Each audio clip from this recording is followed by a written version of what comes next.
Bonjour à tous et à toutes. Je me présente François Roch, professeur au département des sciences juridiques à l'UQAM, co-directeur de l'Observatoire sur l'agenda 2030 des Nations Unies. Donc, merci à ceux et celles qui se sont déplacés en présentiel et ceux et celles également qui sont en ligne. La conférence midi d'aujourd'hui est donnée par Dr. Valériane Toll, qui est chercheur postdoctoral à l'Université de Sherbrooke et chercheur affilié à la chaire de recherche en droit du commerce durable, responsable et inclusif de l'Université d'Ottawa. Valériane est une conférencière prolifique qui a donné des dizaines et des dizaines de conférences à plusieurs endroits. Elle nous fait le plaisir aujourd'hui de nous parler de la contribution du cadre mondial de la biodiversité à l'atteinte des ODD. Donc, après quelques conférences à l'Observatoire où on a plus parlé des questions de sécurité, on revient sur une thématique qui nous est chère, donc la thématique environnementale. Valériane, bon, je la connais depuis des années maintenant.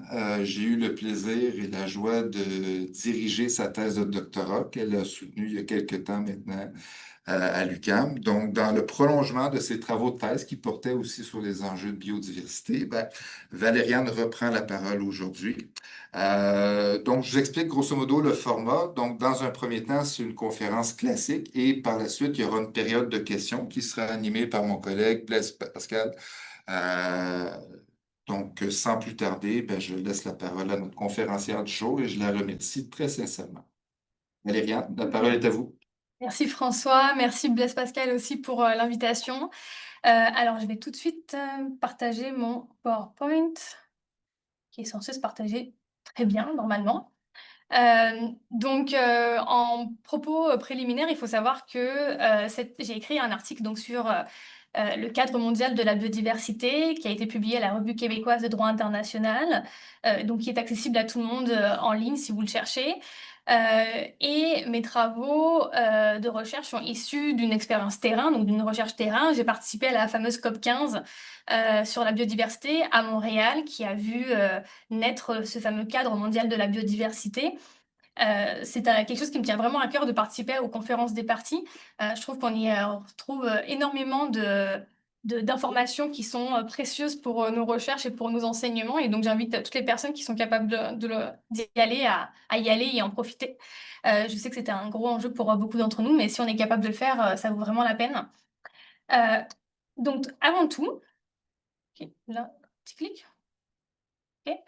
Avant tout, donc, qu'est-ce que la biodiversité? Donc, en fait, on parle de diversité biologique. On utilise le terme biodiversité comme un petit buzzword, c'est plus facile à dire. Donc, la biodiversité, selon l'article 2 de la Convention des Nations Unies sur la diversité biologique, c'est la variabilité des organismes vivants de toute origine, y compris, entre autres, les écosystèmes terrestres, marins et autres écosystèmes aquatiques, et les complexes écologiques dont ils font partie. Cela comprend la diversité au sein des espèces et entre espèces, ainsi que celle des écosystèmes. Ce qui est important de retenir ici, c'est que la biodiversité, c'est littéralement tous les éléments qui sont dans nos écosystèmes, que ce soit sur Terre, en mer, voire dans les airs, mais c'est également les liens qui sont entre les espèces. Ce n'est pas que les espèces uniquement les unes par rapport aux autres, c'est également le lien entre les espèces et leur capacité à interagir, à vivre ensemble, etc. Ça fait littéralement penser à la chaîne alimentaire entre prédateurs dans la nature, mais c'est exactement la même chose. Cette biodiversité, elle est particulièrement importante et pour plusieurs raisons. Elle est importante parce que elle nous aide à créer des médicaments, à développer des outils pour la santé. La biodiversité, elle est à l'origine de nombreux médicaments, notamment des antibiotiques qui sont issus des champignons. On sait que la forêt stocke 80% de la biodiversité terrestre et qu'elle absorbe environ 2,6 milliards de tonnes de dioxyde de carbone par an. Également, les océans et les mers qui font un travail tout aussi intéressant en termes d'absorption de la pollution. C'est également une estimation de 2,2 millions d'espèces dans les eaux, dans les océans, sachant qu'on sait que 250 000 d'entre elles ne sont pas encore connues. C'est une estimation, encore une fois, mais on sait que 250 000 espèces marines ne seraient pas encore connues à ce jour parce qu'on ne fait pas assez de recherches ou parce qu'elles sont inaccessibles.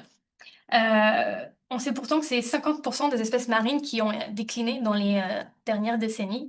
Et donc, On a vu publier un rapport très alarmant de l'IPBES, donc la plateforme intergouvernementale politique et scientifique sur les écosystèmes et la biodiversité, qui nous a annoncé il y a quelques années ce chiffre qui est très impressionnant et qui nous dit qu'il y a 1 million d'espèces végétales et animales qui sont menacées d'extinction. Et donc ce chiffre-là devrait profondément nous perturber. Ce qu'on sait également, c'est qu'aujourd'hui, à ce jour, sur la planète, 15% de la planète, des aires terrestres sont protégées et 7% des aires marines sont protégées. Je vous le dis parce qu'il y aura un impact, il y aura une conséquence plus tard à indiquer. La biodiversité, elle est importante donc pour la santé, elle est également importante pour l'accès à l'alimentation, bien entendu, c'est des ressources alimentaires également. Elle est importante pour le textile, pour de nombreuses industries, et donc elle est au cœur de beaucoup de négociations internationales, et donc comme on va le voir aujourd'hui, notamment l'adoption du cadre mondial pour la biodiversité, mais également les objectifs de développement durable. Ce qu'il faut savoir, c'est que donc ce cadre mondial pour la biodiversité, il a été adopté à la COP 15, donc la COP qui se rapporte donc à la Convention des Nations Unies sur la diversité biologique, parce qu'il y a plusieurs COP, il n'y en a pas qu'une seule. Donc c'est les États qui se sont réunis pour adopter cette nouvelle stratégie, mais qui fait écho à l'échec de la stratégie précédente, donc les objectifs d'Aichi entre 2010 et 2020, qui ont été un échec cuisant. Littéralement, même les États à la COP 15 ont publié une de leurs décisions en indiquant que c'était un échec total, que sur les 20 cibles, aucune n'avait été atteinte, seulement 6 avaient été atteintes de manière partielle, voire certaines avaient reculé. Donc vraiment, c'est un échec total. On n'a pas été capable d'utiliser ces cibles-là pour conserver la biodiversité et l'utiliser de manière durable. Donc sur la base de cet échec, les États ont décidé de réfléchir pendant plusieurs années à une nouvelle stratégie qui viserait justement à conserver et utiliser la biodiversité d'une meilleure manière, surtout face aux chiffres que je vous ai donnés. Et donc, pour commencer, ce qu'il faut savoir, c'est que donc les États ont réfléchi donc à une vision sur 2050. Cette vision pour 2050, en fait, c'est une vision pour 2050 avec des étapes préalables à 2030. Et donc, on a une vision globale d'ici 2050 qui nous dit que d'ici à 2050, la biodiversité sera valorisée, conservée, rétablie et utilisée avec sagesse, de manière à préserver les services écosystémiques, la santé de la planète et les avantages essentiels dont bénéficient tous les êtres humains. On a une mission d'ici 2030 qui est... alors, je vois pas du tout... Je vais déplacer le... Est-ce qu'on Ouais. peut cliquer là-dessus? Non. Sur Là.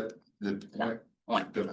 La mission 2030 qui nous dit la mission du cadre pour la période allant jusqu'à 2030, donc première étape, dans la perspective de la vision 2050, et la suivante, prendre des mesures urgentes visant à faire cesser et à inverser la perte de biodiversité, afin de promouvoir le rétablissement de la nature, dans l'intérêt des populations et de la planète, grâce à la conservation et à l'utilisation durable de la biodiversité, et au partage juste et équitable des avantages découlant de l'utilisation des ressources génétiques, tout en assurant les moyens de mise en œuvre nécessaires. Il y a beaucoup de mots dans cette mission-là, mais vous allez comprendre pourquoi. C'est parce que littéralement, on nous cite tous les buzzwords qui ont un rapport avec la conservation de la biodiversité en général. Et donc, pour ce faire, pour réaliser cette vision d'ici 2050 avec la première étape 2030, on a des objectifs d'ici 2050. Donc des grands objectifs, il y en a 4. A, B, C, D, ils sont nommés tels quels. Donc je vais pas tout vous lire parce que c'est des énormes paragraphes qui développent en fait chaque objectif, mais j'ai mis des espèces de catégories. Donc on aurait objectif A qui porte directement sur la santé des écosystèmes et des espèces, l'objectif B sur l'utilisation et la gestion durable de la biodiversité, un objectif C qui nous dit partage juste et équitable des avantages, et un objectif D sur la mise en œuvre et le financement. Je trouve que l'objectif D est particulièrement important aujourd'hui parce que finalement, après l'échec d'Aichi, on se rend compte que si on a des grandes cibles avec des grands principes et des grandes idées, mais qu'on n'a aucun moyen de mettre en œuvre ces objectifs-là, on n'arrive à rien. On n'atteint pas les cibles en question. Donc là, on y a réfléchi. Donc, pour cela, on a des cibles d'ici 2030. Donc là, c'est encore j'ai pris les logos de la CBD. Ils ont mis beaucoup d'argent pour promouvoir le cadre mondial de la biodiversité, mais il n'est pas encore en français. Donc c'est écrit en tout petit, vous pouvez aller voir sur Internet, mais en gros, on a des aires marines protégées, des aires terrestres à protéger, on a réduire la consommation non durable de la biodiversité, on a des éléments en rapport avec les entreprises, je vais en reparler plus tard, on a également des éléments en rapport avec la prise en compte des peuples autochtones dans les décisions. On a la prise en compte de la jeunesse, l'équité et l'égalité entre les genres pour travailler sur des manières de mettre en œuvre des mesures concernant la biodiversité. On a également l'augmentation du financement. Visiblement, donc on est passé de 20 à 23 cibles. Mais là, ce qu'on voit, et puis on en reparlera plus tard, mais c'est qu'en fait, on essaie de voir euh, ce cadre mondial de manière plus holistique que précédemment, en incluant également des personnes, des groupes, du financement, les entités publiques, etc., ce qu'on voyait un peu moins dans le programme d'Aichi. Alors, ce cadre mondial pour la biodiversité, il est basé sur un fondement principal qui est la théorie du changement. Cette théorie du changement, c'est en fait, et là je cite des auteurs qui nous disent qu'en fait c'est une approche flexible qui est conçue pour encourager l'esprit critique dans les phases de conception, d'exécution et d'évaluation d'activités de développement. Donc littéralement, dans le cadre de ce cadre-là, c'est de réfléchir de la conception jusqu'à la mise en œuvre donc, de ce plan, de cette stratégie, et donc ne pas juste adopter des objectifs sans avoir réfléchi au préalable à d'où ils viennent ces objectifs, d'où on part, de quel constat, mais également comment on va les mettre en œuvre et donc comment on va les évaluer plus tard. Donc c'est comme sur une ligne de continuum, donc de la phase de conception à la phase de réalisation et d'évaluation. L'objectif avec cette théorie du changement, c'est donc d'expliquer les mini-étapes qui vont conduire à des objectifs à long terme. Donc, je vous le disais, là, on a une vision 2050 avec des étapes en 2030, des objectifs, des cibles, des indicateurs qui vont venir en fait découper la mise en œuvre de ce cadre mondial de la biodiversité. Et donc, comme je le mentionnais, on a affaire à 23 cibles qui sont des leviers pour les ODD. Je vais sur plusieurs slides, là, je vais les expliquer, mais donc parmi les 23 cibles, je le mentionnais, mais il y a le fameux 30 par 30 qui a été la mesure phare de la COP 15. On ne parlait que de ça dans les médias en omettant un petit peu le reste du coup. Donc avec cette cible 3, on nous dit qu'il va falloir protéger 30% des terres et des mers d'ici 2030. Donc vous vous rappelez le chiffre que je vous mentionnais tout à l'heure, où jusqu'à présent on a affaire à 15% d'aires terrestres protégées et 7% d'aires marines protégées. Donc on a encore du chemin à faire pour arriver au fameux 30 par 30. Ce qu'il faut savoir, c'est que sur cette cible-là, les États, les membres de la COP se sont écharpés complètement pendant 2 semaines. Je ne sais pas si vous voyez à quoi ça ressemble quand on fait des négociations dans les conférences des partis, mais on a des documents avec les décisions, ou en tout cas des brouillons de décisions, puis les États interviennent pour mettre des crochets, donc faire des propositions. Et j'étais présente pendant qu'ils négociaient ça, et c'était effarant de voir que, par exemple, la Russie disait non, non, non, 10% c'est suffisant comme objectif, alors qu'après on avait un autre État qui disait non, non, 20%, un autre qui disait non, 12%. C'était vraiment un peu comme une poissonnerie, hein. Littéralement, on est au marché et on lance des chiffres comme ça, à croire en plus que c'est basé sur absolument aucun fait scientifique. Et donc, c'est assez intriguant de le voir se produire sous nos yeux, en fait. Bon, finalement, le 30 par 30 a été accepté d'ici 2030. On a aussi des cibles comme la cible 10 sur l'agriculture, la pêche, la sylviculture qui devrait être plus durable. On a une cible 7 sur la pollution et la pollution par le plastique également. On a une cible 8 sur climat et biodiversité où là, de manière plus ancrée, on fait le lien entre les changements climatiques et la perte de biodiversité. En fait, puis comme vous le voyez avec la cible 7 également, on parle de plastique. Donc finalement, dans un même document qui normalement est lié que à la biodiversité et donc à la mise en œuvre de la Convention des Nations Unies sur la diversité biologique, là on se retrouve à prendre en considération la triple crise environnementale quand même, parce que les études scientifiques l'ont démontré, cette triple crise scientifique, elle lie les crises entre elles, en fait. la pollution plastique a un impact sur la biodiversité. La pollution plastique en mer fait en sorte que la mer, les océans sont moins en santé. S'ils sont moins en santé, ils absorbent moins de gaz à effet de serre. Donc s'ils absorbent moins de gaz à effet de serre, on ne lutte pas contre le changement climatique. Et donc on essaye de prendre en considération la triple crise environnementale de manière un peu plus holistique.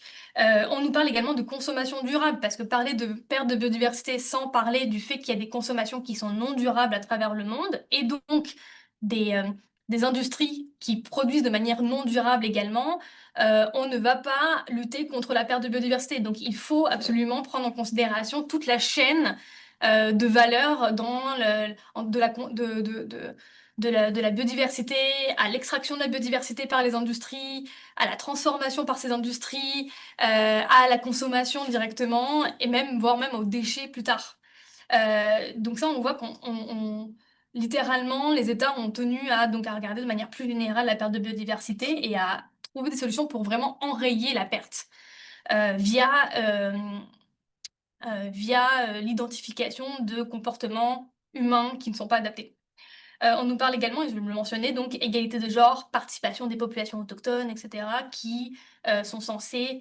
donc on parle de la jeunesse, donc les générations futures, qui ont également des idées sur la manière de conserver la biodiversité. On parle des peuples autochtones qui sont considérés comme les gardiens de la biodiversité à travers le monde, qui vivent littéralement dans la biodiversité, qui la cultivent au sens vraiment culturel, là, et donc qui ont des excellentes idées pour justement trouver l'équilibre entre la consommation et la conservation de la biodiversité, par exemple. Donc, comment ce cadre mondial il contribue concrètement aux objectifs de développement durable?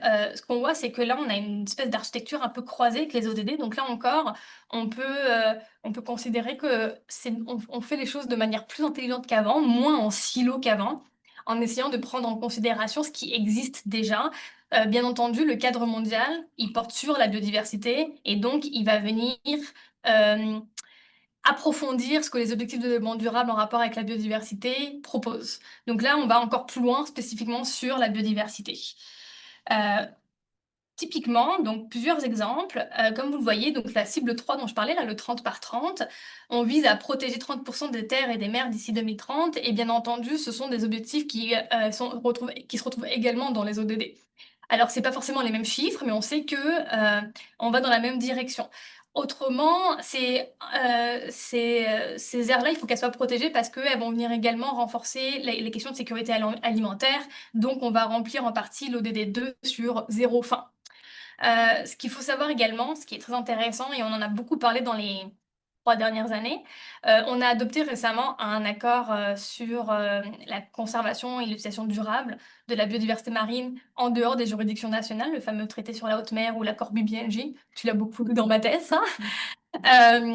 Et donc, cette cible-là, en fait, elle est importante parce que clairement, on a 190 plus États qui sont mis d'accord sur une cible à 30 par 30. Et dans l'accord BBNJ, on sait que un des éléments phares de la mise en œuvre de l'accord BBNJ, c'est d'instaurer des aires marines protégées, donc en haute mer, mais dans laquelle il faudrait coopérer entre les États. Donc, en fait, cette haute mer qui est normalement euh, qui jouit d'un principe de liberté totale, on va essayer de se mettre d'accord entre États pour déterminer des aires marines qui devraient être protégées. Et donc, ça va nous aider à remplir ce fameux 30 par 30 dans le cadre mondial de la biodiversité. Donc, finalement, tout est dans tout et c'est vraiment une très bonne nouvelle pour tout le monde. On a une cible 8, donc nature et climat. Donc là, on cherche des solutions qui sont fondées sur la nature. Donc ça répond directement à des questions également qui sont soulevées par les objectifs de développement durable, notamment en matière de changement climatique. Et je pense à l'ODD 13. On a des cibles sur la pollution. Donc là, pareil, ça répond directement aux ODD 14 et 15 en matière de protection de la biodiversité terrestre et marine. On a également l'objectif 12, c'est sur la consommation durable. L'objectif 6, sur la qualité de l'eau. Ouais, c'est ça, sur la qualité de l'eau également. Donc là, on vient répondre également aux objectifs de développement durable par le biais de ce cadre. La cible 10 sur les secteurs d'utilisation, encore une fois, quand on parle de industrie durable, consommation durable, on parle également d'accès à l'alimentation. Donc là, pareil, ça remplit l'ODD 2, zéro fin. Il faut qu'on pense à euh, utiliser par exemple la biodiversité marine avec les aliments issus de la pêche. C'est une très bonne idée, mais à condition que les populations locales aient également accès à ce fameux poisson pour se nourrir. Pareil, donc là, on est également sur l'ODD 12 sur la consommation durable, l'ODD 8 sur, je me souviens, travail décent parce que, exactement, travail décent parce que, par exemple, les secteurs de la pêche, c'est des secteurs qui emploient énormément de personnes à travers le monde. L'agriculture, c'est également énormément de travail et d'emploi à travers le monde. Donc, la capacité des gens à avoir accès à un travail, ça fait partie également de la conservation de la biodiversité. On a des cibles 21-23 sur la plus grande participation de la jeunesse, des genres et des personnes autochtones. Et donc là, également, ça remplit plusieurs ODD, notamment les ODD 16 et 17 sur les institutions stables, la paix, etc.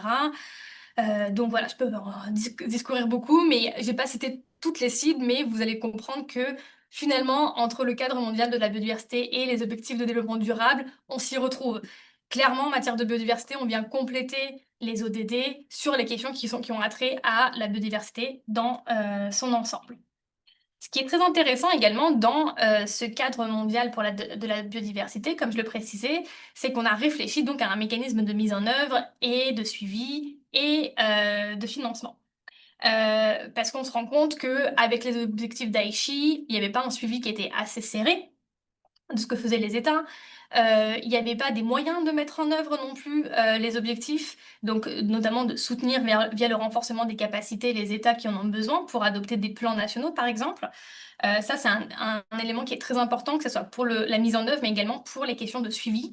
C'est que les États qui participent, donc qui sont membres de la COP, produisent et transmettent au secrétariat de la Convention des plans nationaux. Et les plans nationaux, c'est typiquement comment ils vont faire pour mettre en œuvre les objectifs qui sont intégrés dans le cadre. Donc, comment ils vont s'y prendre? Est-ce qu'ils vont adopter des nouvelles mesures? Est-ce qu'ils vont changer une loi qui, par exemple, permet de donner trop de subventions néfastes à la biodiversité? Est-ce qu'ils vont, dans leur collectivité territoriale ou dans leurs entités infra-étatiques, mettre en œuvre des éléments pour qu'en fait, dans tout le territoire, on fasse attention, par exemple, à la biodiversité terrestre ou marine, etc. Donc, littéralement, ces plans nationaux, ils sont importants pour la mise en œuvre parce que vu qu'il y a une obligation de les remplir, bah, il faut s'interroger sur comment on remplit cette obligation-là et donc est-ce qu'on adopte des mesures et comment on les adopte. C'est important pour le suivi parce que grâce à ça, on va pouvoir faire des études et voir si les États adoptent réellement des mesures qui contribuent à mettre en œuvre ce cadre mondial de de la biodiversité. Également, ça a été une grosse conversation pendant la COP 15, c'est sur le financement qui permet euh, de mettre en œuvre des mesures et donc de remplir les objectifs. Et donc ça a été une grosse conversation parce que comme dans toutes les COP, là, maintenant, on parle beaucoup d'argent. L'année dernière, à la COP 16, la COP 16 sur la biodiversité, c'était une grosse question aussi, savoir de négocier la manière avec laquelle on va donner les financements. Donc, ce qu'il faut savoir, c'est que beaucoup d'États, donc des pays en développement, souhaitaient la création d'un nouveau mécanisme de financement qui viendrait s'ajouter à des mécanismes de financement déjà existants en matière d'environnement, dans le système onusien notamment. Euh, Ça découle d'une critique des pays en développement qui est celui du manque de transparence. L'argent qui est intégré dans ces mécanismes-là, où il va, il sert à quoi, il est donné à qui, comment, est-ce qu'il y a un suivi sur la mise en œuvre avec l'argent? Et donc, les États souhaitaient avoir un mécanisme tout beau tout neuf pour repartir un peu de zéro. Bien entendu, les pays développés sont contre parce que très souvent, on va se retrouver avec une espèce de statu quo qui est plaisant pour les pays développés.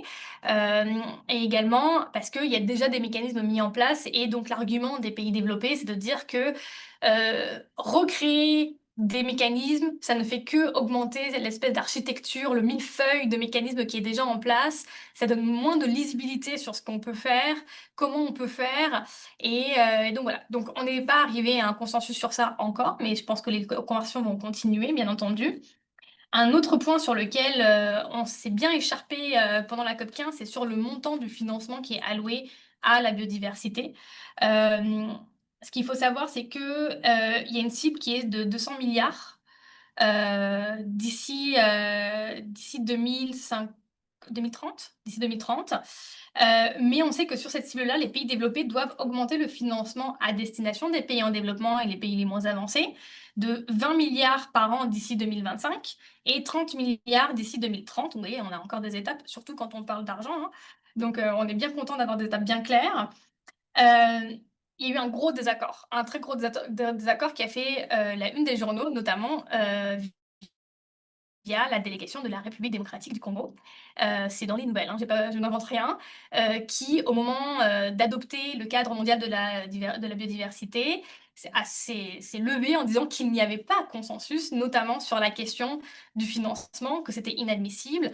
Et donc, d'où vient cette réaction qui a été nommée, verbalisée par la RDC, mais d'autres le pensaient également, hein, bien entendu. C'est de la RDC au nom de beaucoup de pays en développement. C'était que malheureusement, il y a un déséquilibre dans le monde sur où est située la biodiversité et donc qui aura la charge de mettre en œuvre ce cadre pour la biodiversité, notamment parce que cette biodiversité qui nous est chère, là, qu'on veut conserver, elle se situe majoritairement dans les pays en développement. Pays en développement qui ont peu de ressources pour mettre en œuvre le cadre mondial de la biodiversité. Et donc, mettre un financement qui est insuffisant pour aider les pays en développement et les pays les moins avancés à protéger la biodiversité, ça ne va pas aider à remplir le fameux cadre mondial de la biodiversité. Bien entendu, on se tourne vers les pays développés. Et là, juste pour prendre un pas de recul, on se retrouve face à une situation qui est un peu compliquée parce que tous les États négociaient pour ce financement-là, mais négociaient également pour l'augmentation d'un financement pour la lutte contre les changements climatiques. Ils négocient également pour un financement pour l'accord BBNJ. Ils négocient également pour un financement pour aider les pays en développement et les pays les moins avancés dans le cadre de l'accord sur les subventions à la pêche de l'OMC. En ce moment, ils négocient également sur du financement pour aider à la lutte contre le plastique, traité qui n'a pas été encore adopté. Donc, vous voyez que ces États-là, ils ont quand même affaire à des gros calculs. Je vous dis ça, c'est juste pour prendre un peu un pas de recul. C'est que mine de rien, on ne peut pas prendre cette conversation de financement en silo. Les États, bien entendu, ils arrivent avec leur réalité locale, notamment dans quoi ils mettent de l'argent. Est-ce qu'ils mettent de l'argent dans la lutte contre contre la perte de biodiversité comme on le veut ici, ou est-ce qu'ils enlèvent de l'argent de l'enveloppe sociale dans leur pays, par exemple? Est-ce qu'ils vont mettre de l'argent dans leur propre logement, ou alors est-ce qu'ils vont en mettre plus dans la lutte contre les changements climatiques et la perte de biodiversité? Donc moi je dis ça, c'est juste pour qu'on prenne un pas de recul sur pourquoi le financement c'est une aussi grosse question et pourquoi les États clairement ont du mal à se mettre d'accord, bien entendu. Euh, Peut-être parler de quelques défis de ce cadre mondial de la biodiversité. Le premier défi que moi j'ai identifié, c'est la lenteur du processus de la mise en œuvre, l'hétérogénéité de la participation des États. Comme je le mentionnais, il faut des plans nationaux, donc ça c'est une obligation des États. Et dans ces plans nationaux-là, il y a plusieurs enjeux. Premièrement, il faut le faire, ce plan national. Donc il faut avoir une équipe qui s'occupe de ça dans son pays.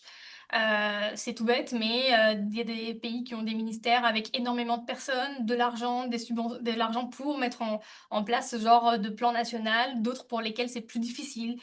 C'est peut-être moins une priorité a priori de s'occuper d'un plan national pour la biodiversité et qui vont souhaiter mettre plus de temps et de ressources dans d'autres enjeux dans leur pays. C'est également un enjeu parce que réfléchir à un plan national en matière de biodiversité, ça nécessite un savoir-faire quand même. Donc il faut savoir qu'il y a des ressources pour ça. Les États, ils en ont pas toujours conscience, mais il y a des ressources en matière de renforcement des capacités avec des experts qui soutiennent les États pour mettre en place ces plans nationaux, pour les aider à construire ces plans nationaux. Euh, il y a une question aussi de transmission des plans nationaux, donc de transparence là-dedans. Donc ça, c'est le nerf de la guerre aujourd'hui, c'est la transparence. Que font les États? Ils adoptent des réglementations dans les COP. Puis après, qu'est-ce qu'ils en font? Est-ce que vraiment ils mettent en œuvre? Et donc du coup, on s'attend à ce que les États transmettent leurs plans nationaux. C'est un peu l'équivalent, le pendant des contributions nationales déterminées là en matière de changement climatique aussi. Et donc là, on sait qu'il y a des États qui ne transmettent pas les plans nationaux. J'ai fait un petit, vous pouvez aller voir d'ailleurs, je trouve que sincèrement le site internet de la CBD, c'est vraiment de la convention, c'est vraiment amélioré. Et donc, concernant ce cadre mondial de la diversité, maintenant il y a même les contributions qui ont été déposées pour chaque cible. Et vous allez voir que d'ailleurs, il y a des cibles où il y a beaucoup plus de contributions et des cibles où il y a des États qui ont décidé de passer à côté, de pas y répondre parce que les chiffres sont pas identiques. Donc, c'est très intéressant de voir qui est allé adopter des mesures spécifiquement sur chaque cible. Je vous invite à le faire. Euh, la conséquence, c'est est-ce que vraiment cette grande phrase qui a été répétée de cesser la perte de biodiversité et inverser la tendance d'ici 2030, elle est vraiment crédible? Est-ce qu'il y avait une vraie volonté politique derrière de mettre en œuvre des moyens euh, pour mettre un terme à cette perte de biodiversité? Autre défi, donc défi financier, je le mentionnais, les écarts financiers euh, entre les capacités financières d'un État à l'autre. Je le mentionnais, volonté des PED de créer un nouveau mécanisme financier, c'est encore en négociation, donc à voir. Sincèrement, je pense pas que ça va passer. Je pense qu'il y a des mécanismes qui ont déjà été créés, il faudrait juste réviser ces mécanismes-là pour qu'ils soient plus transparents à mon sens, et ça coûterait beaucoup moins d'argent à tout le monde également de garder ce qui existe déjà et juste de l'améliorer plutôt que de créer des nouveaux mécanismes. Quand on parle de mécanismes, on parle aussi d'embaucher énormément de personnes, de mettre de l'argent dans le fait de faire fonctionner le mécanisme et non pas juste le fait de transférer l'argent aux pays en développement, par exemple. Il y a également des risques sur l'octroi des fonds, comme je le mentionnais, sur comment on fait. Très souvent, on voit des appels à projets qui sont des appels à projets hyper précis et qui ne sont pas juste des appels à projets sur la lutte contre la perte de biodiversité, ce qui est dommage parce que avec des restrictions comme celle-ci, il y a des États qui sont susceptibles de ne pas pouvoir y participer parce que l'enjeu qui est proposé ne fait pas partie des enjeux du pays en tant que tel. Par exemple, un pays qui est enclavé, qui n'a pas accès à la mer, va pas s'occuper de savoir comment protéger de la biodiversité marine parce qu'il n'a pas accès à la mer, il n'a pas d'accès direct à la mer, et il n'a pas de territoire d'espace marin à protéger. Donc, il y a des enjeux comme ça sur la manière de concevoir les mécanismes pour attribuer des fonds. Autre défi, alors vous avez vu, je vous mets toujours des belles photos, hein. Alors, moi j'adore ça, on essaie d'être positif sur la biodiversité. C'est pour ça que le PowerPoint ne passait pas dans ton, dans ton email.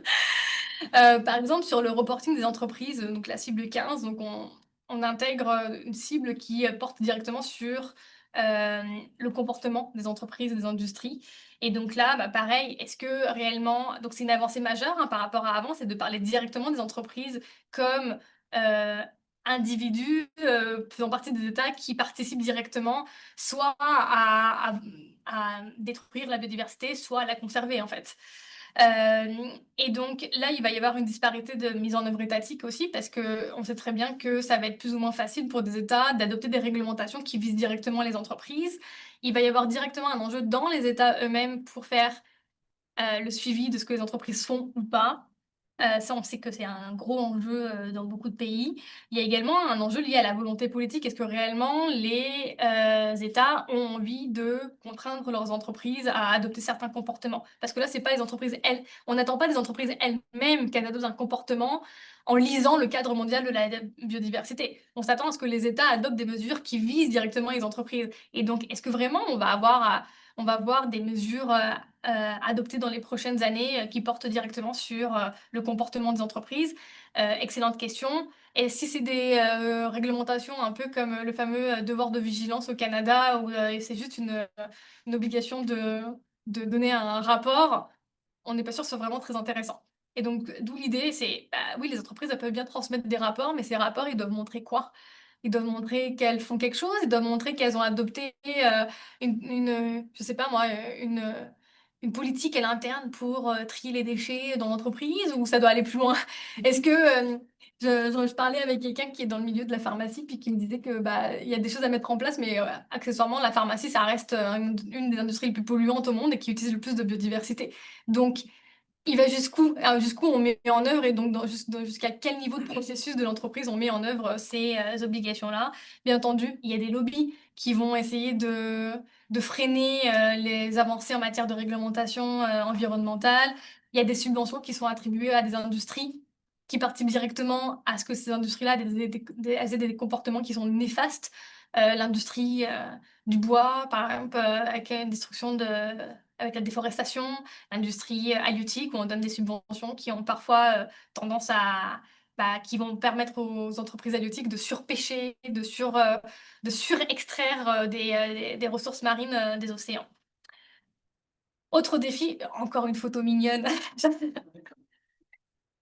Autre défi, les indicateurs et les données. Comment on va colliger les données? Il y a beaucoup d'États qui ont du mal à mettre en œuvre la mise en œuvre d'un plan national, faire du suivi, traquer les comportements des individus, des entreprises, etc., pour savoir s'il y a un respect de la biodiversité.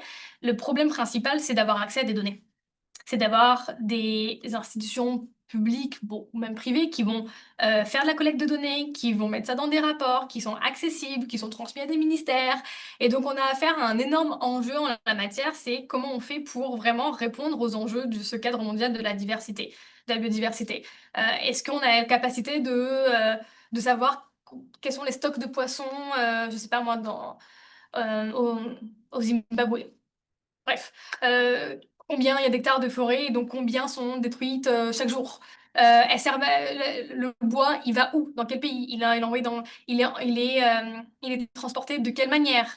Est-ce que on est allé utiliser une petite fleur qui a une incidence très importante sur la capacité à créer des médicaments? Et est-ce que c'est juste euh, un monsieur tout seul qui travaille pour une industrie d'un autre pays qui est allé dans la forêt, qui a pris la fleur et qui est reparti avec? Et là, est-ce que c'est un comportement qu'on va considérer légal? Est-ce qu'on peut traquer ce genre de comportement-là, etc. Et donc, il y a des enjeux sur l'accès à la biodiversité, la manière avec laquelle, avec donc les chiffres qui ont rapport avec l'utilisation, l'extraction des éléments de la biodiversité.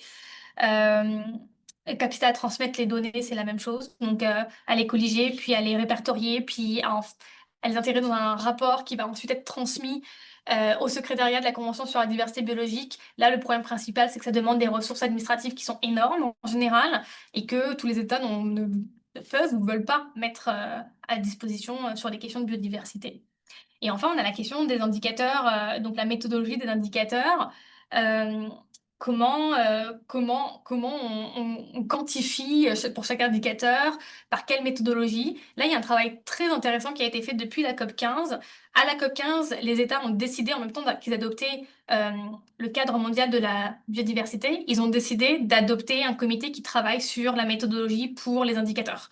Donc, avoir des indicateurs communs à tous, qui sont fiables, qui sont quantifiables, qui sont précises, qui n'était pas le cas des objectifs d'Aichi, et donc dans l'idée d'atteindre en fait les objectifs. Donc ça, c'est un gros travail qui a été fait également. Dernier défi, en matière de gouvernance et de cohérence entre les régimes, il y a des enjeux qui sont liés à la cohérence entre les COP. Entre les COP, bien entendu, les États ne peuvent pas adopter des réglementations qui se contredisent. En droit international, c'est un principe de base. Et donc là, ils peuvent pas adopter des cadres qui vont venir se contredire ou qui ne vont pas dans la même direction. Puis je parlais tout à l'heure de la question des financements. Bah, chaque État, dans son agenda, il sait que à la COP biodiversité, on va négocier de l'argent. À la COP changement climatique, on va négocier de l'argent. Mais au final, c'est l'enveloppe d'un seul et même État. Et donc lui, il doit faire les calculs à l'avance pour dire à ses délégations combien tu peux négocier ou pas. Pareil sur la mise en œuvre et donc sur la rédaction de ces objectifs. Et donc, on a des enjeux qui sont liés à la cohérence entre les COP. Qu'est-ce qu'on met en œuvre? Comment on les met en œuvre? Si l'accord BBNJ est encore ratifié par 4 États et entre en vigueur bientôt, il va y avoir une COP avec cet accord BBNJ. Donc, du coup, on va parler de la biodiversité marine en dehors, donc en haute mer. Et dans ce cas-là, est-ce que les COP vont pouvoir se parler entre elles pour s'assurer qu'il y a une cohérence dans ce qui est adopté, bien entendu? L'objectif, c'est oui, c'est la volonté de tout le monde d'avoir de plus en plus de collaboration entre les organisations internationales, les conférences des parties, etc. Mais il ne faut pas oublier que en droit international, un État peut être partie à une de ces conventions et pas à l'autre, et donc du coup, on ne peut pas lui imposer ce qui a été adopté ailleurs, donc ça peut créer des enjeux. La multiplication des forums, justement, c'est un autre enjeu. la capacité des États à aller dans toutes les COP, à aller à toutes les réunions ministérielles comme celle-ci. C'est un véritable enjeu. C'est un enjeu qui est identifié, qui est discuté ouvertement pendant les COP, notamment des pays en développement, les pays les moins avancés, pour qui c'est un enjeu financier et humain d'envoyer une délégation à la COP. Je ne sais pas si on se rend compte, mais l'année dernière, il y avait la COP 16 pendant 2 semaines en Colombie. Ensuite, il y avait la COP changement climatique 3 jours plus tard en Azerbaïdjan. Ensuite, il y avait les négociations sur le traité plastique. Et ça s'enchaîne.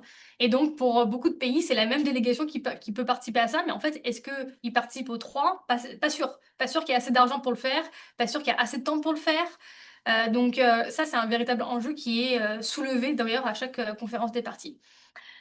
Euh, donc, comme vous le voyez, j'adore, c'est parce que c'est juste qu'il y a des belles photos, j'aime trop ça. Comme vous le voyez, on a donc là je vous cite les deux objectifs de développement durable des Nations Unies qui portent sur la biodiversité en tant que telle. Donc l'ODD 14 sur la biodiversité marine et l'ODD 15 sur les écosystèmes terrestres. Donc comme vous l'avez vu, j'espère que ça a été assez clair, c'est que le cadre mondial de la biodiversité, il participe largement à l'atteinte des objectifs de développement durable, pas seulement ceux qui portent spécifiquement sur les écosystèmes marins et terrestres, mais également d'autres ODD, comme celui sur la santé, sur l'arrêt de la faim dans le monde, sur l'égalité des genres, sur l'accès à un travail décent, etc. Et donc, c'est quand même quelque chose de très positif. Mais comme je le mentionnais avec tous mes défis, c'est que on a encore du boulot. Bravo. Merci beaucoup. Et donc, si vous avez des questions, Merci beaucoup, Valéria. J'invite notre conférencière du jour à arrêter le partage. Comme ça, on va pouvoir se voir en galerie sur Zoom pour la suite de l'activité. Comme je l'ai annoncé, je vais demander à mon collègue Blaise Pascal d'animer la période de questions. Donc, à vous la parole, chers collègues. Merci, professeur François Roch. Félicitations à Valériane pour cette brillante présentation. C'était très intéressant avec les belles images, comme tu l'as dit. Alors, on va commencer par la période de questions et des commentaires. On va prendre ceux qui sont en ligne. Je vois la main levée de Monsieur Flagotier. On va prendre 3 questions en ligne et puis après, nous viendrons ici en présentiel pour prendre d'autres questions. Je vois la main levée de Monsieur Flagotier. Si tu peux ouvrir ton micro et poser ta question, et puis au fur et à mesure, on prendra d'autres questions.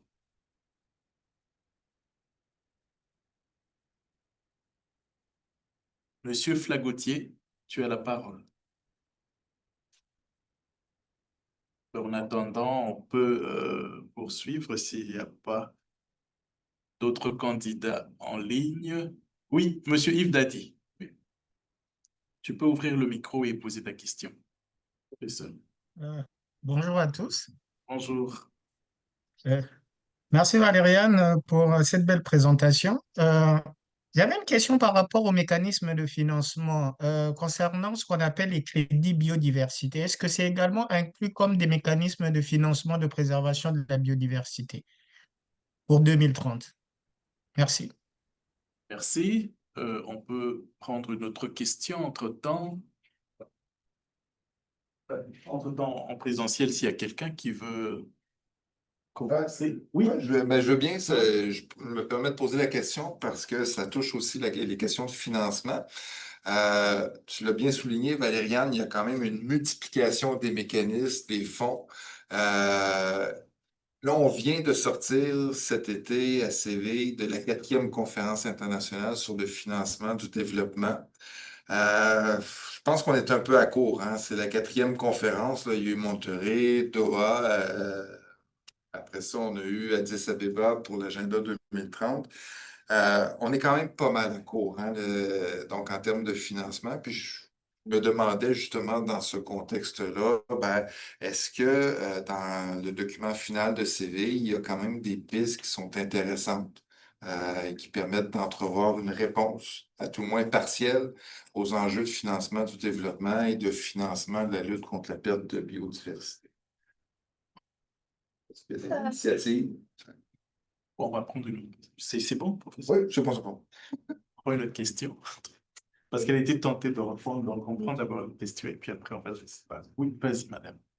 Oui, alors merci Valériane pour cette belle présentation qui me met un peu à jour. J'avoue qu'on a entendu parler beaucoup de COP15 lorsqu'elle a eu lieu à Montréal en partie, mais depuis, c'est un peu moins dans les médias. Il y a d'autres choses qui font la une davantage. Donc, je vois que la prochaine aura lieu donc en Arménie très bientôt. Donc, tu as parlé de quelques enjeux, mais plus spécifiquement, qu'est-ce qu'on devrait surveiller en octobre prochain à l'occasion de la prochaine COP17?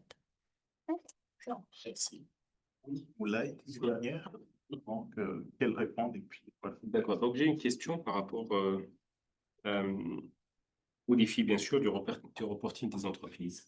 Et bien sûr, aujourd'hui, on voit qu'il y a certaines entreprises qui prennent une grande taille à tel point qu'ils sont des superpuissances et même parfois, c'est beaucoup plus de la puissance des États.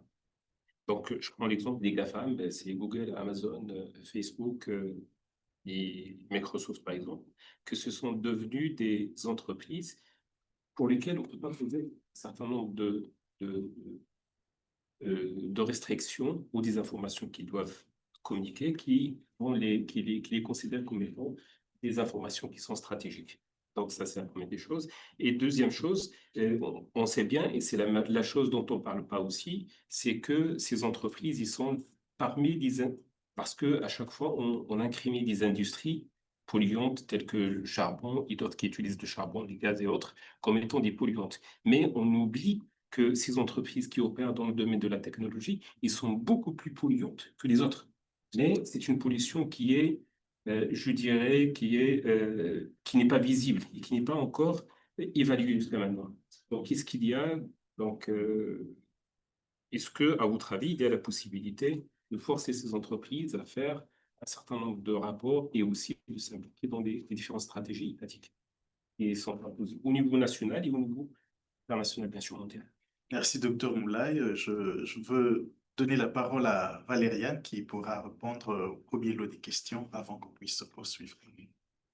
Déjà, merci pour les questions, c'est vraiment chouette d'en avoir. Donc, la première question sur les crédits biodiversité, c'est une question qui est hyper intéressante parce que je commence à m'y intéresser. C'est quelque chose qu'on voit apparaître. Et il y a les crédits biodiversité, mais il y a le pendant en matière de crédit carbone, là.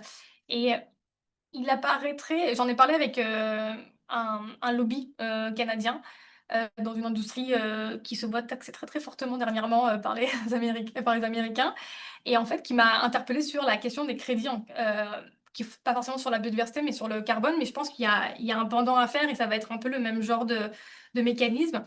Donc je connais pas le fonctionnement en tant que tel de ces crédits-là, mais d'après ce que j'ai compris, ça servirait finalement à venir déguiser les véritables actions.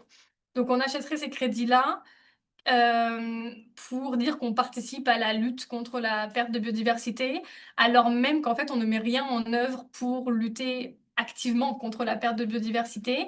Et ça viendrait juste donc, dans les calculs qui sont faits par les États sur euh, les émissions de gaz à effet de serre, mais également, donc là, ce sera sur la biodiversité, ça viendrait modifier les chiffres réels sur la pollution d'un côté et donc sur l'utilisation de la biodiversité de l'autre. Donc c'est sûr que moi je pense qu'il y a quelque chose à aller regarder parce que à mon avis, si c'est pour venir déguiser les enjeux, ça va être un véritable problème. Sachant que ce que vous mentionnez, c'est est-ce que dans le financement on intègre ces fameux crédits biodiversité?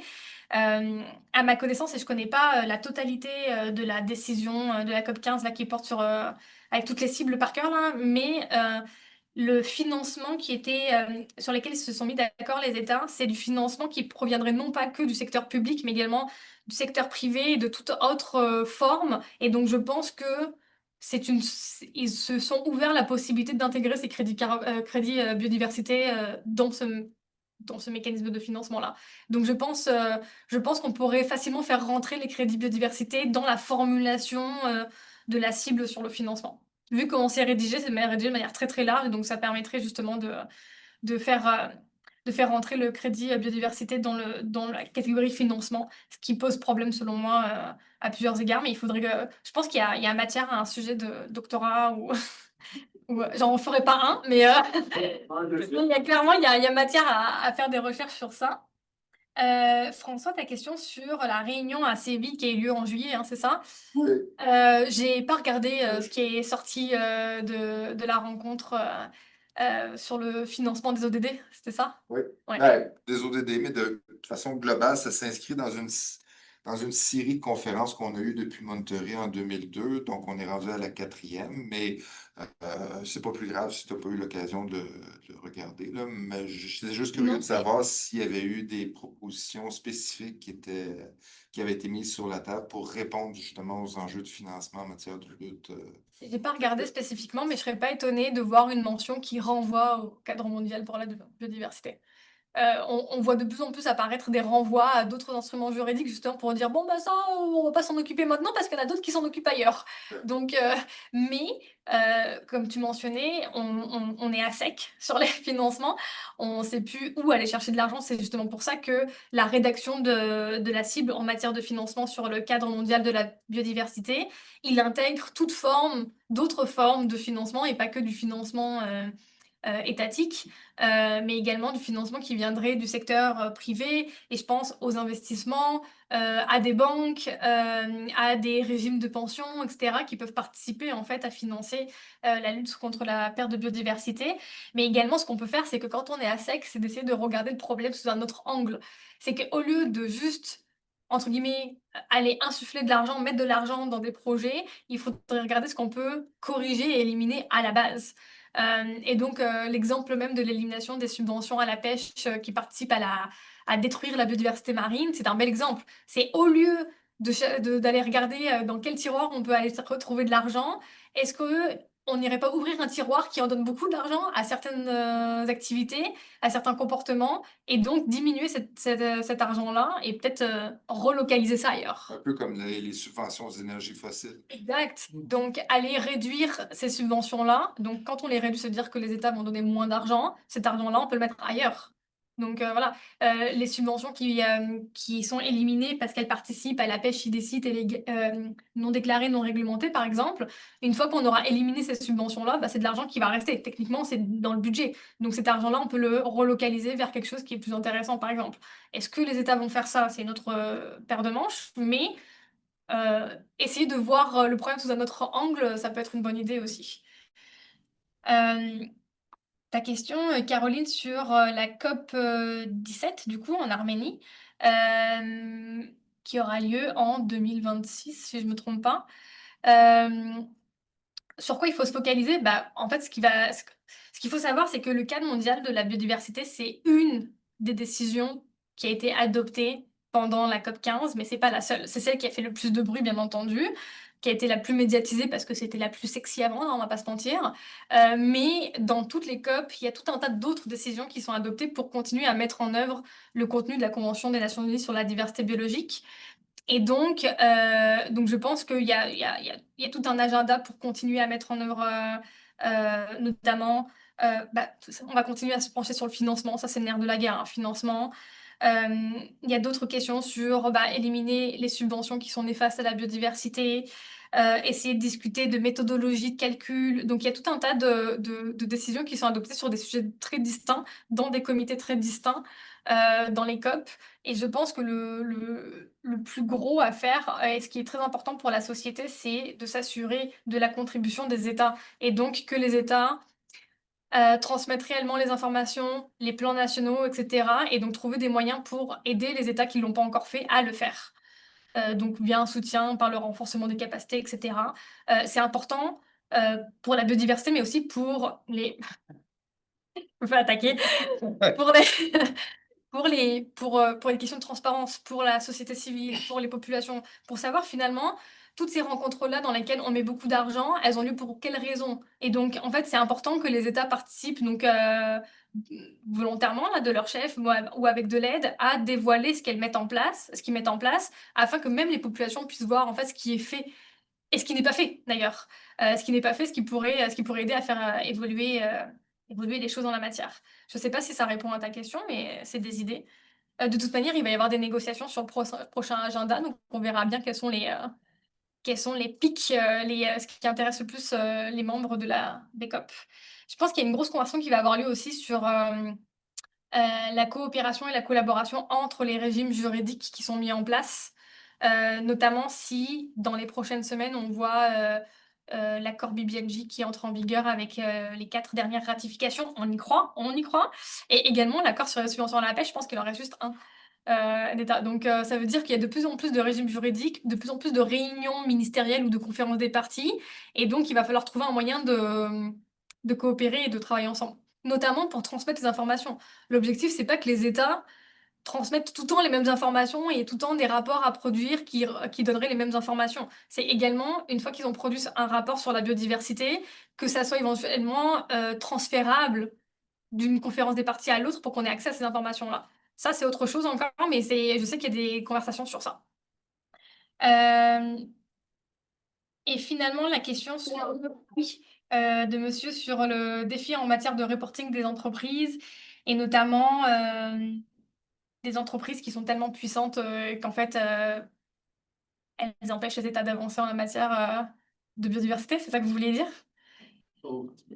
Bah, vous avez parlé des GAFAM, donc ça c'est encore une catégorie très spécifique. Oui, on sait que l'intelligence artificielle, ça pollue énormément, voire plus que la plupart des industries qui faisaient les choux gras jusqu'à présent. C'est juste qu'on en parle moins parce que vu que c'est sur l'ordinateur, on a l'impression que c'est intégré à l'ordinateur et puis que ça pollue pas, alors qu'en fait, ça prend des systèmes mécaniques qui sont très très très polluants. Beaucoup d'eau aussi, beaucoup d'eau, pour refroidir les ordinateurs apparemment. Oui, ça, il y a un enjeu, bah, notamment sur l'utilisation de l'eau, par exemple. C'est pas forcément une question directe en matière de biodiversité, mais il y a un gros enjeu. Sur les grosses entreprises, il y a un enjeu sur le déversement de produits polluants dans les terres et dans les mers, sur bah, il y a tout ce qu'on connaît qui est néfaste pour la biodiversité. Moi, je pense que d'un côté, on a des industries qui sont monstrueuses et qui souhaitent continuer à opérer de la manière avec laquelle elles opéraient jusqu'à présent pour continuer à faire beaucoup d'argent. Parce que je veux dire, les entreprises, elles existent pour ça, hein, c'est pour faire de l'argent. C'est purement capitaliste, hein. Par contre, on a affaire aussi à des entreprises qui s'interrogent de plus en plus sur comment faire mieux, parce que la question de la durabilité, c'est l'épuisement des ressources. Et donc, il y en a qui entrevoient la possibilité qu'on se retrouve à court de certaines ressources et donc on n'ait pas utilisé de manière durable les ressources, donc l'utilisation durable de la biodiversité comme on le mentionnait. Et donc je pense qu'il y a de plus en plus d'entreprises comme ça qui voient un peu dans leur boule de cristal venir le problème, quoi. Et donc, soit qui vont contourner le problème en euh, diversifiant les activités économiques, soit qui vont essayer de trouver des méthodes plus efficaces pour faire perdurer les ressources dans le temps et donc continuer à être prospères dans le temps. Peut-être moins prospères rapidement, mais prospères dans le temps. Donc, on en voit via le pacte mondial des Nations Unies, le pacte mondial pour les Nations Unies. Bon, j'ai un doute sur l'appellation, qui était une initiative du secrétaire général des Nations Unies qui intègre des entreprises qui veulent travailler sur des Global Compact, mais en français, c'est le pacte mondial, c'est ça? Ouais. Qui, et donc, ils ont des rencontres, il y a même des rencontres par pays où les entreprises réfléchissent à la manière de faire mieux. Et parfois, c'est les États qui sont en retard par rapport à certaines entreprises, donc dans leur réglementation. J'ai pas une réponse oui, non, blanc ou noir, là, genre, mais je pense qu'on a affaire à deux cohortes différentes d'industries, celles qui veulent continuer à prospérer vite, fort, efficacement, sans penser au futur, et les autres qui voient venir le problème et qui essayent de trouver des solutions plus durables. Et c'est la même chose en matière de changement climatique, en adoptant des méthodes de production qui sont moins polluantes, ne serait-ce que parce qu'il y a des incitatifs économiques derrière. Merci Valériane, en tout cas pour toutes ces clarifications. Je veux prendre encore quelques personnes en ligne, pas beaucoup. Il y a Monsieur Francis qui est là et puis après nous viendrons en présentiel pour la question d'Emmanuel. Monsieur Francis, tu peux ouvrir ton micro et poser ta question. Merci, professeur Blaise Pascal. Est-ce que vous m'entendez? On t'entend très bien. Ok, je remercie d'abord l'intervenant du jour pour sa brillante présentation. En définissant la biodiversité, elle a dit que c'était non seulement l'ensemble de toutes les espèces que nous avons, la diversité au niveau spécifique, mais c'était aussi la diversité au niveau des écosystèmes. Et il y a un écosystème qui me tient particulièrement à cœur, ce sont les tourbières. Je ne sais pas si, dans le cadre mondial de la conservation de la biodiversité, il y a un mot qui a été dit sur les tourbières, étant donné leur rôle dans la captation du CO2 et aussi du fait que c'est considéré comme un puits, mais si nous ne le conservons pas, cet écosystème-là, ça peut être un émetteur de CO2. Merci bien. Merci Francis. Je prends Monsieur Jovial qui est en ligne. Je l'ai vu, sa main levée. Je ne sais pas s'il a disparu. Monsieur Giovanni Agolo, oui, vous pouvez poser votre question. Oui, bonjour, professeur Blaise Pascal. Vous m'entendez très bien? Bonjour, oui, on t'entend bien. Allez-y. Vous pouvez ouvrir le micro. Ouvrez votre micro, s'il vous plaît. Oui, je suis là. Ok, d'accord. Vous m'entendez? Oui, très bien. D'accord. Allez. Alors, en liminaire, je tiens à remercier l'intervenante du jour, Madame Valériane, pour sa brillante exposé. Alors, pendant qu'elle parlait, il y a une question qui s'est suscitée en moi. En fait, je voulais savoir, quand elle parle de la responsabilité des États, c'est-à-dire de mettre le cadre afin de parvenir à la protection des écosystèmes et de la biodiversité, j'aimerais savoir, dans ces cas, est-ce qu'il y a-t-il un modèle ou un standard des normes que chaque État devrait prendre, devrait considérer pour établir son cadre national pour protéger la biodiversité? Merci. Merci, Monsieur Giovanni Agolo.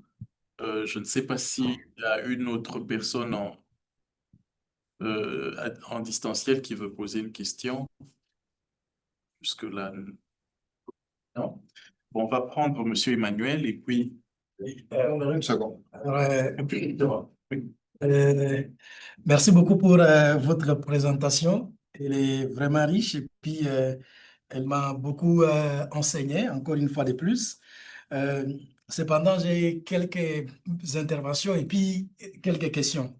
Je vais commencer par mes interventions, mon point de vue, parce que j'ai suivi votre point de vue par rapport au cadre financier actuel sur les questions climatiques en général, et vous semblez être contre la position tiers-mondiste qui considère les cadres existants comme étant dépassés ou inadaptés par rapport au conflit ou à la lutte contre les changements climatiques. Et les raisons que vous donnez sont celles qui sont partagées par les autres, disant que mettre en place un nouveau mécanisme prendrait un autre financement, d'autres personnels, ainsi de suite. Mais je crois que cette question a été résolue récemment à Bakou parce que les États ont été d'accord qu'il fallait mettre sur place le fonds, par exemple, pertes et préjudices, qui devait être détaché de l'ancien mode de gestion parce que désormais, ces fonds pertes et préjudices est doté de la personnalité juridique et il devait avoir une administration propre.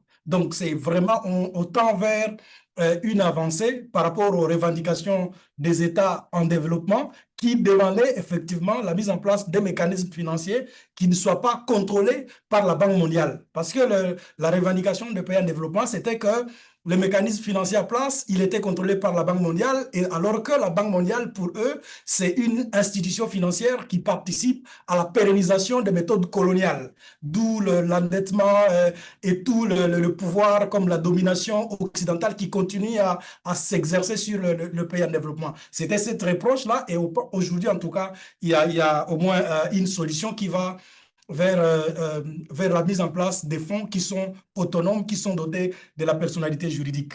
Mais à mon sens, je pense que les plus grands défis par rapport à la mise en place de toutes les questions climatiques, c'est les sacrifices des questions environnementales sur l'autel des intérêts économiques. Et tant que cette question n'est pas résolue d'une manière rationnelle, il n'y aura aucune solution. On commence par la Convention sur la réglementation de la pêche. Depuis 1937 jusqu'à aujourd'hui, ce sont des défis qui ont toujours opposé ceux-là qui bénéficient de la pêche et ceux-là qui n'en bénéficient pas. Jusqu'aujourd'hui, au dernier moratoire de 1987, c'était toujours le même débat. Et on arrive en 2003 ou 2004, le même débat revient devant l'OMC, et cette fois-ci, les grands pays qui participent à la pêche, la Chine qui est premier exploitant des espèces marines, contre le bloc occidental qui était carrément dernier, parce que lorsqu'on voit les 10 premiers pays qui appliquent la pêche industrielle qui est vraiment polluante, on voit la Chine, on voit le Brésil, les pays généralement membres du BRICS. Donc, la même question revient. Est-ce que ce n'est pas une question d'hégémonie et puis T'interrompre, tu as 3 minutes pour voilà. finir. Je vais finir. Ouais, voilà. Donc, par rapport à toutes ces questions, moi, je me situe, je me dis, le problème, en tout cas, il est à ce niveau. Il est vraiment économique et tous les États protègent leurs intérêts économiques contre toutes les questions environnementales. Et aujourd'hui, comment on peut faire pour concilier l'intérêt économique des États et l'intérêt environnemental? Ça, c'est la problématique que je voudrais vous attendre vraiment résoudre, parce que si cette question n'est pas résolue, il n'y aura pas les questions, même il n'y aura pas de solution, même sur les questions de financement. Regardez, aujourd'hui, la RDC, ce n'était pas que la RDC, il y a aussi les Cameroun qui s'étaient opposés publiquement. Parce que tous ces États, ils sont les États du bassin du Congo qui ont des normes qui sont vraiment détenteurs d'une grande biodiversité, mais qui ne bénéficient pas pratiquement sur le terrain de ces financements. Et comment on fait pour que ces pays puissent retrouver l'intérêt de mettre en place toutes les réglementations qui protègent la biodiversité? C'est le cœur de ma préoccupation. Je voudrais en tout cas que vous puissiez me donner cette solution, parce qu'aujourd'hui, l'Ouganda donne la question. J'exploite le pétrole, j'ai 1 milliard par an. Vous me donnez un financement en termes de prêts, vous me donnez 500 millions que je vais payer avec des intérêts. Quel intérêt, moi, j'ai comme l'Ouganda, de mettre en place votre réglementation pour protéger la biodiversité? Comment peut-on résoudre ces conflits pour que finalement les cadres juridiques internationaux pour protéger la biodiversité puissent atteindre effectivement les cibles des ODD? Merci Emmanuel pour votre question. Je passe la parole au professeur François Roch pour sa question, et puis je prendrai peut-être Je passe mon une tour. question Après la conférence de façon informelle. Je n'ai pas de Je question. vais laisser le temps à Valériane. Excellent. Alors, sur la question des tourbières, première question qui était posée, je ne me rappelle plus qui c'était, mais Francis, je pense. Les tourbières, selon moi, c'est des zones qui sont des zones terrestres, même si c'est des zones humides. Et donc, ça fait partie de toute la question de la protection des zones terrestres qui sont mentionnées dans les cibles directement. Il n'y a pas une distinction en tant que telle. Je pense que c'est peut-être cité quelque part les zones terrestres, notamment les tourbières, blablabla, les forêts. C'est peut-être cité dans une liste de zones différentes. Est-ce qu'il y a des dispositions spécifiques sur les tourbières? Je ne pense pas. Peut-être des indicateurs spécifiques sur les tourbières, mais il n'y a pas une indication, il n'y a pas une cible qui porte juste sur les tourbières parce que c'est inclus dans les zones terrestres, à mon avis. La question sur la responsabilité des États de mettre en œuvre dans leur pays, d'adopter des mesures dans leur pays, et savoir s'il y a des normes que les États doivent adopter, donc comme un modèle de normes. Non, il n'y a pas un modèle de normes parce que tout dépend de la structure du pays, de la structure normative, l'architecture juridique du pays. Et, chaque État a son propre système, ça dépend des familles juridiques, etc. Et donc, il n'y a pas de modèle spécifique, même si je suis à peu près persuadée qu'on peut trouver de quoi, dans le renforcement de capacités, de quoi inspirer des mesures.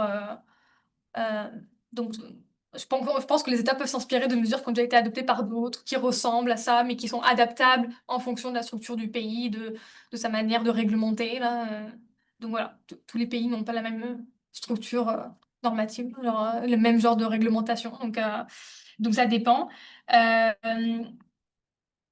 Votre question passionnée sur le cadre financier. Alors, je ne m'oppose pas du tout à la vision des pays en développement et des pays moins avancés, que je préfère les nommer comme ça que tiers-monde, si vous me permettez. Absolument pas, au contraire. Moi, je pense que justement, je travaille très très fort de mon côté pour que les pays en développement et les pays les moins avancés aient un accès direct aux conférences des parties pour négocier, etc. Et j'ai proposé mes services à plusieurs reprises à des pays pour les soutenir dans le travail. Donc, juste pour vous le dire, hein, je m'oppose à rien, surtout pas à ça. La question du fonds perte et préjudice, elle est très intéressante, mais c'est un modèle différent qui n'est pas en matière de biodiversité pour l'instant. Donc, il est en matière de changement climatique, il a été adopté, puis c'est une avancée majeure, donc je le reconnais complètement. Moi, ce que je mentionnais, j'ai donné les arguments des deux côtés, hein, des pays développés et des pays en développement. Euh, Ce que je proposais, c'était qu'en effet, pour faire face à un tel clivage entre les deux groupes, ça serait justement d'utiliser ce qui existe déjà et de l'améliorer, de le rendre plus transparent, en fait d'améliorer les processus qui existent déjà. On peut bien entendu créer de nouveaux mécanismes de financement. Moi, personnellement, ça me dérange pas dans ma vie, hein. Mais si on réfléchit à la meilleure manière de faire, pourquoi pas utiliser les fonds qui existent déjà, dans lesquels il y a déjà une structure, il y a déjà du financement, il y a déjà des ressources humaines, il y a déjà voilà, des budgets qui ont été alloués et faciliter en fait la mise en œuvre d'une nouvelle manière de financer en fait. Donc là, on sait qu'il faut mettre plus de financement dans la biodiversité. Il faudrait que bah, déjà les États mettent de l'argent dans du financement pour la biodiversité et pas que dans les autres sphères comme le changement climatique. Et il faudrait qu'on repense les processus, notamment c'est ce que je disais, et moi je le lis partout, hein. Les pays en développement et les pays les moins avancés indiquent très clairement la difficulté à accéder à ces financements, comment y accéder, comment faire, c'est beaucoup de travail, ils sont pas soutenus forcément pour remplir des appels à projets, etc.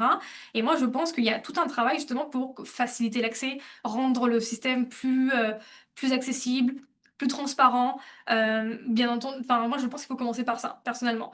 Après, je sais qu'il y a des grosses négociations. C'est pas moi qui négocie, donc on verra bien ce qui est adopté plus tard. Mais voilà, je sais pas si ça répond à votre question, mais ah oui, puis la question de l'hégémonie. Je comprends votre question. Je pense que c'est une question qui a tellement de relief qu'on ne peut pas y répondre en 30 secondes. Je pense qu'il faut faire très attention quand on voit l'hégémonie colonialiste dont vous parlez là. C'est pas toujours ce qu'on pense. Moi, je le vois là dans ma spécialité en matière de subvention à la pêche. La Chine, c'est le pays numéro 1 qui subventionne la pêche. Puis la Chine a accepté l'accord sur les subventions à la pêche, déjà. Donc, techniquement, ça veut dire que la Chine a la volonté de mettre en œuvre ses obligations internationales, hein. En tout cas, on peut y croire encore aujourd'hui. Est-ce que ça va se faire effectivement dans la pratique? Peut-être pas, mais à voir. Puis, la Chine, selon mes sources, avait indiqué dans les négociations, parce que les pays en développement, les pays les moins avancés, s'offusquaient de savoir que la Chine, en tant que pays qui donne le plus de subventions à la pêche, soit encore considéré comme un pays en développement et donc jouissent des exemptions de l'accord, comme les autres pays qui, eux, n'ont pas la capacité financière à donner les subventions.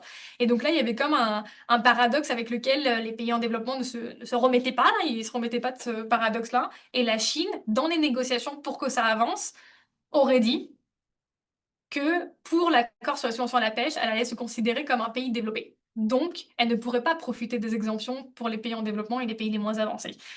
Donc, quand je disais qu'il y a encore, je pense que on a affaire à des choses. Moi aussi, j'étais surprise, hein, mais je trouve qu'il faut quand même se féliciter de choses comme ça. Là, non, mais non, j'ai été surprise, je m'attendais pas à ça, mais en fait, je pense qu'il y a des États qui sont prêts à faire certains mouvements, en fait, qui réalisent en fait qu'il y a des choses qui sont non durables. La Chine, elle va arrêter de gagner de l'argent dans le secteur halieutique s'il n'y a plus de poissons dans la mer. Ouais. Elle le sait très bien. Donc, si elle veut rester numéro 1 en matière de pêche, il faut continuer à le faire, mais de la meilleure manière. Parce que la dernière réponse ministérielle de la Chine à la plainte des États-Unis devant l'OMC sur la question de la pêche, la Chine notamment a réfuté la qualité de pays la qualité des pays développés. Et elle considérait que quand on prend son budget national, on répercute sur la population, sa population elle est pauvre et donc elle a besoin de s'alimenter et qu'elle ne devrait pas être considérée comme étant un pays développé. Donc, vous venez en tout cas de m'éclairer. Je Je sais crois pas comment que parler parce que, étant donné que l'accord n'est pas entré en vigueur, il peut pas être amené devant un organe de règlement des différends. ouais, je pense qu'il y a, C'est un dossier antérieur, Emmanuel. Ça remonte à quelques années. C'est pas sur le Ça, même il y a sujet. eu la demande, en fait, il y a eu un avis ministériel des autorités américaines qui avait l'intention de soumettre la question devant les instances pendant qu'il y avait les négociations. Et la Chine a répondu en disant qu'elle avait qualité de pays en développement au regard de son PIB, mais aussi de la capacité, du degré de pauvreté de sa population. Et les États-Unis, quant à eux, ils considéraient que la force qu'a la Chine par rapport à la pêche soit 3/4 de la pêche mondiale, faisant en sorte que, en tout cas, c'est elle qui a les monopoles et qu'elle devait avoir un traitement spécial. Quoi qu'il arrive, il n'y a pas d'arbitrage externe qui est fait sur la question parce que c'est les États eux-mêmes qui décident s'ils se considèrent eux-mêmes comme des pays en développement ou pas. Ah, Il n'y a pas une entité spéciale qui va dire ah, la Chine est un pays en développement ou pas un pays en développement. C'est la Chine elle-même qui se détermine comme pays en développement. Merci beaucoup, Valériane, pour tes réponses. Je veux me permettre une dernière question. Ça ne sera pas très long. Et puis, je vois qu'il y a une question, mais je crois que on avance vers la fin. On va peut-être reprendre cette question-là et poser à notre oratrice du jour, qui pourra répondre peut-être par mail. Ma question, c'est par rapport aux lacunes, parce que vous avez présenté le cadre mondial de la biodiversité d'une manière bon, assez positive, hein. Il vient corriger les erreurs du plan d'Aichi. D'après vous, est-ce qu'il y a quand même des lacunes que vous pouvez relever dans ce cadre-là? Mon autre question, peut-être une toute petite, on est en train de suivre, n'est-ce pas, les négociations sur la pollution plastique. On voit que les États n'ont pas pu se mettre d'accord sur un accord par rapport à la lutte contre la pollution plastique. Comment vous voyez l'avenir de la cible 7 qui est tout justement dans ce cadre mondial par rapport à l'évolution, n'est-ce pas, de ces négociations sur l'accord contre le plastique? Voilà. Vous avez quelques... Oui. Répondre aux questions et le mot de la fin aussi. On prendra la parole juste pour saluer tout le monde. Mais, Si, mais, bon, sur les lacunes, bah, c'est sûr que le travail qui a été fait de passer des cibles d'Aichi à ce cadre mondial, il est monstrueux. Mais c'est surtout qu'il faut se rappeler qu'en en arrière-plan, c'est pas juste. Il y a 190 États plus là qui ont négocié ce document-là. Donc à la fin, on arrive avec quelque chose qui est globalement solide, mais qui a été un peu dilué par rapport à ce qu'on aurait aimé voir dans le cadre. Donc, mais dans la mesure où c'est adopté par consensus, euh, il faut que les États se mettent d'accord. Et donc, vu que tous les États ne sont jamais d'accord, hein, on va pas se mentir, faut juste le résumer comme ça, ils sont jamais d'accord. Voilà, on se retrouve avec des formulations qui sont parfois un peu diluées ou au contraire, où on liste tout dans la cible. Vous voyez ce que je veux dire? C'est qu'au lieu de mettre une belle catégorie générale, on va dire non, non, non. Quand on parle de toutes les populations, on parle de la jeunesse, des femmes, des filles, des garçons. Et donc là, en fait, on voit l'empreinte politique où on a voulu que tout soit nommé. Donc ça vient aussi rendre moins lisibles les cibles. Donc ça, c'est peut-être un petit enjeu qu'il faudrait gérer avec le temps, mais ça, j'ai pas trop d'espoir, sincèrement. Ce qu'il faut savoir aussi, c'est que la lacune principale de ce cadre, c'est qu'en fait, il n'est pas contraignant. C'est du droit dérivé de la Convention des Nations Unies sur la diversité biologique. Et voilà, et donc en tant que tel, en l'adoptant, on voit une volonté politique, mais le document en tant que tel, il n'est pas contraignant. C'est des grandes orientations, des grandes stratégies, c'est un cadre qu'on se donne pour essayer de lutter. Puis à la fin, je vois mal un État amener un autre État devant la Cour internationale de justice pour dire qu'il n'a pas respecté le cadre mondial, qui n'est d'ailleurs pas clairement défini. Comment on fait pour mesurer si un État enfin, ça serait difficile. Le reporting, il est important pour ça, justement pour voir si les États participent à l'effort collectif, mais ça reste que c'est des droits mous. Donc voilà. Ensuite, les négociations sur la pollution plastique, je les suis aussi de loin parce qu'à un moment, on ne peut pas tout suivre non plus, mais sur la pollution plastique, c'est un gros problème. Le gros problème, c'est qu'en fait, il y a des pays qui sont des pays pétroliers. Puis donc, le plastique découle directement du pétrole. Et donc, on voit très bien qu'il y a des pays qui sont absolument contre l'adoption d'un tel traité, puis qui participent aux négociations pour le freiner, justement. Non, mais c'est parce que, vu que c'est un traité qui porte sur la vie du plastique, de sa conception à sa disparition, clairement, les États veulent pas que d'autres, enfin les États pétroliers ne veulent pas que d'autres États changent la manière de consommer ou changent la manière, voilà, donc du coup en fait que ça a un impact sur leur économie propre quoi. Donc ça se voit, c'est dans les médias, j'ai si un traité est adopté, ça sera un traité un peu vide selon moi. Ça va être tellement dilué qu'ils vont peut-être l'adopter, hein, mais ça sera pas intéressant. Et donc, ils vont créer une conférence des parties pour remettre à plus tard la négociation sur les choses qui comptent vraiment et sur lesquelles on n'a pas réussi à se mettre d'accord au départ. Donc, je ne suis pas très positive. Merci Valériane. Je passe la parole au professeur François. Juste pour le mot un mot de conclusion. On a parlé d'hégémon, là. On a mis la Chine sur la sellette, mais je pense qu'en matière de développement durable, ce qui se passe chez nos voisins du Sud en ce moment est particulièrement problématique. Les Américains continuent de voter contre à l'Assemblée générale sur à peu près tout ce qui concerne l'agenda 2030 de près ou de loin. Donc, ça concerne aussi les questions connexes liées à la biodiversité. Donc, écoutez, on verra si c'est une parenthèse historique ou si ça se maintient dans le temps, cette politique étrangère américaine sur les enjeux de développement durable et tout ce qui touche de près ou de loin à l'agenda 2030. Donc, sur ce, ben, je veux évidemment remercier notre conférencière du jour. Merci infiniment, Valériane. C'était hyper intéressant. Je tiens aussi à remercier ceux et celles qui se sont déplacés en présentiel. Je vais les inviter à prendre un petit rafraîchissement. Donc, il y a du vin, il y a des poissons qui vont être servis. Et pour ceux qui sont à distance, qui peuvent malheureusement pas participer et prendre un rafraîchissement, ben, écoutez, je vous remercie beaucoup pour votre participation. Puis je vous dis à très bientôt. Vous allez voir les informations circuler bientôt pour notre prochaine conférence qui est prévu à la fin du mois de septembre et également un gros colloque international qui s'en vient fin novembre.